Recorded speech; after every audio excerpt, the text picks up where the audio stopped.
Hello, good morning everyone. So time check mga kalot sa ngayong umaga, it's around 7 a.m. And kakahatid lang natin kay Ate Sophie. So kaya tayo medyo nakabihis ngayon. Ayan. So since it's Monday morning.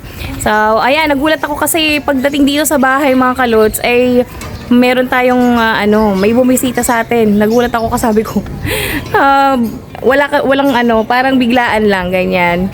So ayan, mapakita ko sa inyo. Ayan, di ba? Nakikilala nyo pa ba yan? Si Tatay Nair, mga kalot. So, Tatay Nair, ayan. Good morning. Bigyan kita ng kasi kinuha ko yung mic dahil nagulat ako na bigla kang dumating dito, Tay. Ayan, so parang siya mismo, mga kalot, ang nag-update sa atin sa mga paninda niya. Ayan, Tay, good morning. So, buti na pasyal kayo dito, Tatay Nair. Kumusta na po kayo? Mabuti naman. Sa pagtitinda, kung saan ako mapunta, ayan, naalala ko pa siya lang po kayo. Ang sipag naman. So, sa kabilang pa yan, mga kalots ha, sa Arayat pa sila, mata mo. Ayan, dun pa yung lugar nila. And nakakatuwa naman kasi siya mismo ang nag-update sa atin, no? Sa sa business niya, sa small business. And so far, ayan, nakikita ko, ang dami niyang paninda ngayon. May bumili na ba nito, Tay? Meron na. Ayan, kasi ginagatid ako sa school kay Ate Sophie, and then pag uwi ko, ayan, abutan ko sila, kasama niya yung asawa niya, si Nanay Daling. Ayan, so sa mga hindi nakakilala, isa si Tatay Nair sa mga natulungan ng Kalutong Pinoy Pay It Forward program. Last 3 months na, Tay. So 3 buwan na nung last siyang bumisita dito, and noong December, Tay, kala ko talaga papasyal ka dito. Kasi sabi ko, bibili ako ng prutas, sabi ko, siguro sobrang busy mo din dahil nga Wala yung pinupunta ko ba magalang. ayun, sa medyo malayo daw. So kasi madaling araw umaalis si Tatay. Ayan, so hindi na niya tayo napapasyalan. Pero ngayon mga kalots, nagbigay siya ng oras para ma-update tayo. Para at least kahit pa paano naman, no? Yung mga nagtatanong, kumusta na kayo yung mga natulungan ng Kalutong Pinoy? Ayan, so na-update namin kayo kahit pa paano. Tingnan natin yung mga paninda ni Tatay Nair. Ayan. So ano ba yung mga natin, Tay? Ayan, may kamote, papaya. Ay, mga kalots, ang sarap. Saging na saba. Ang dami. Ito Saging favorite ko to, mga kalots. Ayan, no? Talagang favorite ng mais na yan. Yung mga anak ko din yan. Si Ate Sophie at Shania, favorite nila yung mais. Ayan, meron siyang saging, kamote, saging na saba, and then marami siyang mais sa baba pa. Ayan, no? Ang dami. So since 3 months na yung nakaraan, yung mga medyo na bago naman or na-improve sa ating paninda. Na-improve naman. Ang minsan nga naawa sa mga bumibili sa akin. Kung minsan sabi nila kulang ang pera. Inaayaan ko na lang yung kulang para may share din ako sa kanila. Yan bait naman ni Tatay Nair. Siyempre. Kakaawa na kung sasabihin ng kulang ang kanilang dalang pera. Tapos uwi pa ng bahay, kukuha raw. Sabi ko, di na po ako. Ayan na yung kulang. Ayan, Tay, so napakabait mo pala at pag may mga kulang pala nahayaan mo na lang Kasi kakano naman yung mga tao, kulang ang pera nila, di mo bibigyan. Kung kahit nakalati lang kuwan, bibigyan ko na sa kanila kung kinakailangan nilang kuwan. Kung gusto nilang makakain ng mais, kahit kalati lang yung bayad, bibigay ko na. Lalo na, Tay, kung Nabigyan na ako ng Kalutong Pinoy, i-share ko naman sa kanila yung iba. Ay, napakabait naman. Yun naman talagang advocacy ng Tatay Kalutong Pinoy na, yun nga, mga kalots, nakakatuwa kasi, tingnan nyo, si Tatay mismo nag-update sa atin, and na-apply niya talaga yung pinaka, ng core value ng Kalutong Pinoy, which is to help other people in their small way. Kahit yung simpleng pag-discount lang, o minsan sabi nga niya, konting difference na lang, hindi na niya pinapabayad para lang makabili yung isang customer niya. Napakabait mo naman, Tay. Sana, Tay, pagpatuloy mo yan para mas marami pang blessing na dumating sa'yo. Kasi pag mapagbigay ka, Tay, diba? Pag yung binigay mo, babalik sa'yo na 10 beses pa yon. Mas marami pa rin nang babalik. Opo, kaya nakikita ko naman talaga, kahit matanda na si Tatay. Ilan taong ka na ulit, Tay? 67 na ako. 67. O, 3 years na lang pala. Magdidibo ka na ng 70. Invite po ako, Tay, So, ayan, mga kalots, nakakatuwa kasi yan. Nung nakarang kasi ang mga tinda niya is papaya. Ano pa nga yun, Tay? papaya, saging, kamote. Saging, kamote. Walang Ayun. mais noon ngayon, may mais ngayon. Wala namang ano. Ayan, so ngayon, depende sa panahon tay. Depende sa lakad ng ano, yung panahon. Halimbawa, yan yung mais. Ayan, may mais. Kamote. Opo. Ayan, so tingnan natin yung mga paninda mo tay. Ayan tayong saging, magkano yan? May bumili na pala kasi may customer tayo doon mga kalots. Ayan o. Ito lumalabas na 50, Ayan, per kilo niyan tayo magkano? 40. Ay ba, nakaka-dual cam tayo mga kalots. Ang laki ng mukha natin dyan. Ayan, so ito naman, mais, magkano tatay mais? 80 Puta ang natin. kilo. Nakakatuwa naman ang sarap. Ayan no, kadami. 80 ang 80 pesos ang kilo ng mais. Medyo ano nga, medyo pricey ang mais ngayon dahil nga mahirap kumuha ng mais. Ayan, so 80 pesos. And then yung kamote tatay, Yung kamote, 40 ang kilo. 40 pesos. Sa saging na lutundan, 60 ang kilo. Tay, pansin ko wala tayong tarpaulin mo ngayon. Yung kalutong Pinoy mo. Nakalimutan ko nga na eh. Ay, nakalimutan mo. Okay lang yan tay. Kasi meron ka namang sticker dito. Dito sa... Ayan, meron siyang sticker mga kalos. Lahat ng mga tinutulungan ng Kalutong Pinoy na bibigyan natin ng sticker, minsan t-shirt naman or yung mug. Mamaya bibigyan kita ng mug tatay para pag nagkakape Pagmamadali ka. kasi nakalimutan ko. Gusto ko makating ka agad rito. Ayan. Ang galing naman. Ayan. So, yung papaya niya is, magkano tay? 50 ang kilo. 50. Ayan. Yung kamote is, sabi mo nga, 40 pesos and then 80 pesos yung mais. May 80. Yan nanay, so sa pagtitinda nyo ba, ano yung mga na-encounter nyong challenges and simula nung natulungan kayo ng Kalutong Pinoy, ano yung mga, hindi naman major pero yung mga naging minor changes sa ano nyo, sa pagtitinda nyo nay? Mula nga nung natulungan kami ng Kalutong Pinoy, malaking tulong yun talaga sa amin. Magbago rin ang pagtitinda. Hindi na kami nahihirapan maghanap ng punan. Ayun. Dati yung katiting na punan, hindi namin alam kung ano bibili namin doon. Gusto namin maraming paninda. Eh madalas, dalawang itsura lang ang nabibili namin dahil sa konting punan. Opo. Pero mula nung dumating sa amin na malaking tulong na binigay sa amin yan, yun, hindi na kami nahihirapan maghanap ng punan. Ayun, nakakatuwa naman and sobrang overwhelming naman ng mga kaluts kan yung naitulong natin, ayan, unti-unti napapalago nila and talagang pinagtutulungan nilang mag-asawa. And ipagpatuloy niyo lang na tapos yung pagtitinda niyo nay, saan po kayo nakakarating? Ay, iba-ibang lugar. Minsan sa Candaba, Santa Ana, sa Magana, sa Madapdap. Maraming lugar. Araw-araw, iba-iba yung pinupuntahan namin. Pambalakad. Opo. Tapos kung ano yung season ng prutas, syempre hindi naman laging may mais na nay. Oo. So kung ano yung season, yun yung binebenta nyo. Kung ano yung naka-available na uso, yun ang Opo. titinda namin. No? Kasi dati nabanggit din ni tatay na minsan nakakautang siya para lang magkapuhunan. Pero Kami nga ng 5-6 noon eh. Buti nga. oy, di ba mga kaluts, usong-uso, sino sa inyo yung mga naka 5-6 dyan? Tas ang paa. 5-6 para sila lang sila lang tinutulungan ng maghanap buhay. Yung tubo namin sa kanila lang napupunta. Kaya sabi ko, huwag na tayo magtinda kung wala tayong punan. Kaya kaso, dumating nga yung ano na yan. Yung blessing na no? Na-blessing sa amin yan. Kaya yun, sumipag lalo si tatay. Ayan, di ba? Lalo pumogi. Masaitan pa. Minsan ay, wala ito. Makakapagtinda lang. Okay, sabi Opo, kaya nga. Wala ang sakit pag sabi ganun. Kaya nakakabilib din mga kaluts kasi sa ano na sa age nila no, 67 tayo na ikaw nay. 65. 65. So tingnan nyo, still fighting pa rin and kahit ganun man yung challenges nila, na-encounter nila yung mga iba-ibang, lalo na nagkasakit si tatay ng night, di ba?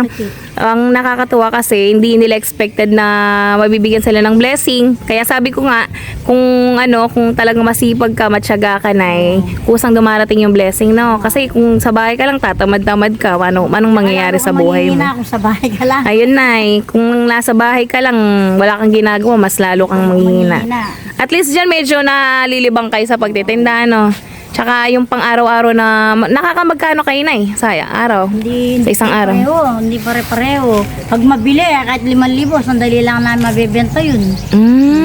Tapos nanay, sa 5,000 na yon, nakakamagkano kayong yung pinaka-profit nyo, yung tubo Yung nyo? tubo na, 1,000. Sa inyo na. So makakabili talaga kayo ng ulam pang araw-araw, tsaka bigas. Namin. Uy, nakakatuwa naman. At least, di ba mga kaluts? Pero Kasi, kung ano lang yun, kung halimbawa, inutang mo lang yung pampunan mo, yung tubo mo, ibabayad mo lang. sa pagkain mo na, ibabayad mo lang Kaya nga, Nay. Kaya malaking tulong sa amin yung dumating na blessing na yan. Kaya nga. Papasalamit kami sa Pinoy. Sobrang salamat din, Nay, kasi hindi nyo pinabayaan yung konting tulong na naibigay natin sa inyo and napalago nyo na nakakatuwa mga kaluts, no? Kasi talagang nag-effort sila na pumunta dito.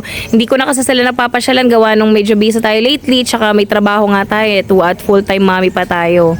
Pero yun nga, thank you tayo sa pagbisita nyo sa Kalutong Pinoy residence. Ayan. So, ang ganda-ganda. Yung niya, yung tarpaulin niya mga kaluts, yun nga, sign of aging na senior. Nakalimutan ni tatay yung kasi daw medyo, sabi ni tatay kanina sa akin na pag naaarawan tayo, nasisira Kaya nilukot niya nga, hindi niya alam kung saan niya naipatong. Kaya sa susunod na lang tay. Nalagaan niya mga buti para hindi masira agad. Ayun nga, kasi pag nabasa ng ulan tsaka nagfe-fade kasi yung mga tarpaulin eh. Di ba, hanap tayo ng ibang way minsan pag yung mga hindi nawawala yung yung print. Kasi si tatay lang nagpa-print nun eh. Hahanap tayo mga kaluts para matulungan natin sila. Kasi, ayan fresh na lagi yung mga paninda nila. Bili na kayo. Kamote. Ayan, may saging, may papaya. Lahat fresh mga kaluts, Imbis na kumain ka ng mga chichirya tsaka kung ano-anong mga may preservatives, might as well kumain na lang tayo ng may prutas, 'di ba? May prutas, may mas masustansya pa yan kaysa sa pag-consume ng kung ano-anong pagkain na puro preservatives kasi sa atin katulad niyan, nilagang mais. Pwede mo ring gawing corn soup 'yan. 'Di ba? And then ito, good for the body rin yung saging. Nakakatuwa naman. So, yung ganyan na nasa magkano na yung puhunan mo sa ganyan? Yan lang mais. Ano na yan? Dos ng 2,200. 2,200, mais pa lang. Yung mga mais pa, yung mga pa. 1,000. Kasi ang mga kalots, hindi naman niya pwedeng ilagay lahat dyan yung puhunan niya, gawa ng dapat laging fresh. Ubus lang. Oo, yung maubos lang niya sa isang araw. Kasi pag nag-stock siya ng sobrang dami, masisira lang, sayang lang. Kasi di ba, yan mga pagkain na nasisira yan. So, kung lang yung estimated na mapaubos nila, yan yung binibili nila. Pag araw na mabenta, dadagdagan. Halimbawa yung Sabado, Linggo, mabenta, yun dadagdagan namin. Ay, Pero pag weekend, matumal, nanay. konti lang, yung kaya maubos lang para walang masisira. Ayun. Ang galing ng diskarte rin nila and sobrang inspiring ng story nila, mga kaluts.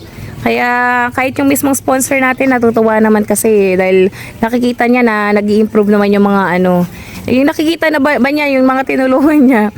Nag-improve naman kahit paano yung mga buhay nila. Yan. Meron lang mga ilan-ilan na nagka-struggle pa rin recently pero they're trying to get back. Ayun nga. So, minsan pasyalan din natin yung iba. Kasi nung nakaraan, yung taga-Kandaba naman na nagtitinda ng kape. Ang ganda rin, nakabili naman siya ng motor, hulugan.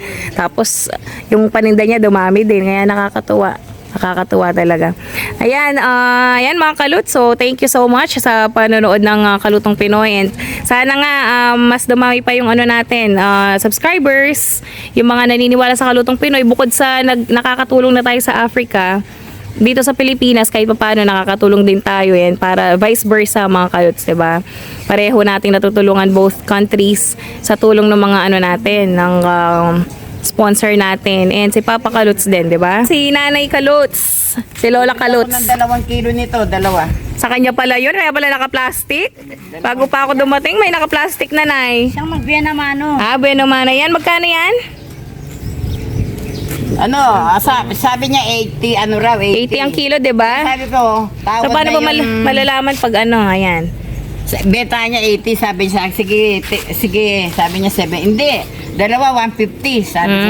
Tay, paano bang pag-compute niyan pag ganitong digital yung 80 ang kilo. 80. Tapos, Baka mamaya lumubog ang punan ni Nakikita mo Kaluto. yung presyo doon. Ayan, 92. 192. Ang galing, no? Unit price. Tapos ito, nandito na yung weight automatic. Ito na yung price. Ang galing, no? Accurate na ba ito, Tay? Hindi na tayo nagkakamali. Hindi. Mamaya mali na. Baka kasi malugi ka. Ayan. Kasi minsan may mga nag-malfunction sa ganyan eh. 2 kilo din ninyong kamote. 2 kilong kamote. Kamote. Ang daming binili na Lola Kaluts. 40 ang kilo. Pagkaan magbenta. Nakakatuwa naman. Si Lola Kaluts bumibili. Thank you, Nay, sa libre na yan. Ano naman ako, basta may pera, bumibili naman O, ako. diba? May pera siya, mga 2 Kaluts. kilo binigay namin 80. Bali, 40 ang 1 kilo. 2 kilo 80. Oh, yung sakin ko. Ang dami. Gandang bueno mano niyan. Saging. Oh, 50 na lang binigay ko kay nanay. aba, may discount pa ah. Ayun, may discount na nga. Oh, 190. Wow. Oh, ito sa bako. Saba. Sabi ko, sakto 300 ah. May, talagang ikaw nagpresyo na ya. O, siyempre, sakto-sakto na yan. Oo, Kasi pera ko magbenta sakto. naman kasi, kaya... Oh, pag bueno mano, mga Kaluts. Pag bueno mano, wag nang tatawad kasi konting tulong na rin yun sa mga, lalo na pag nakikita nyo yung nagtitinda medyo matanda na, wag na kayong tumawad, maawa naman kayo. Ayan, 'di ba? Kasi konting tubo lang yan sila eh. So malaking tulong na sa kanila yung bumili lang kayo. Ayan, kaya nakakatuwa naman na ano. Ayan, magkano yung total ni nanay? 300, tay. Ayun. O, so, 'di ba? Maya-maya maubos na yan. Sabi ko nga, ipopost ko sana sa ano ko yan eh, sa Facebook ko para may bumili ngayon eh. Nagbabayad na si Lola Kaluts. Thank you, nanay, sa libre na ya. Pwede mo naman, basta may pera. No? Babayaran kita sa sahod. Sige ah, sinabi mo yan. Ah, 'di ba? Hindi mo sinasabi. Buti pa si nanay may pera. Tayo may pera, puro pambayad ng ng bills. O, 'di ba? Bueno mano pagpag mo, tatay. Bueno mano pag bueno mano, 'di ba, mga Kaluts, pinapagpag para Pinapagpag ang bueno mano ba swerte. Benamano. Ayun, no, nakakatuwa, punong-puno yung cart ni tatay. Tsaka yung aura nilang mag-asawa na lagi nakasmile. Talagang ramdam mo na hindi na sila, compared nung pinuntahan natin na hapong-hapo si tatay ngayon, dahil hindi na siya namumroblema dun sa puhunan niya. At least, diba, mga Kaluts, hindi na siya nag-iikot para kung san-san pa manghiram ng puhunan. Siya mismo, napapaikot na niya ngayon yung niya, yung pera niya. And sana, tay, mapalaki mo palalo yung business mo. Baka magulat ako, may 3rd floor na yan sa susunod. Kaya meron ka ng anong tawag doon? Yung mga uso ngayon? Yung May mga mini 'di ba? Yung may mga mini truck na oo, may mga ganun ako nakikita eh. may minicar na pang Oo, yung marami ng tinda tayo, yung mga rolling din.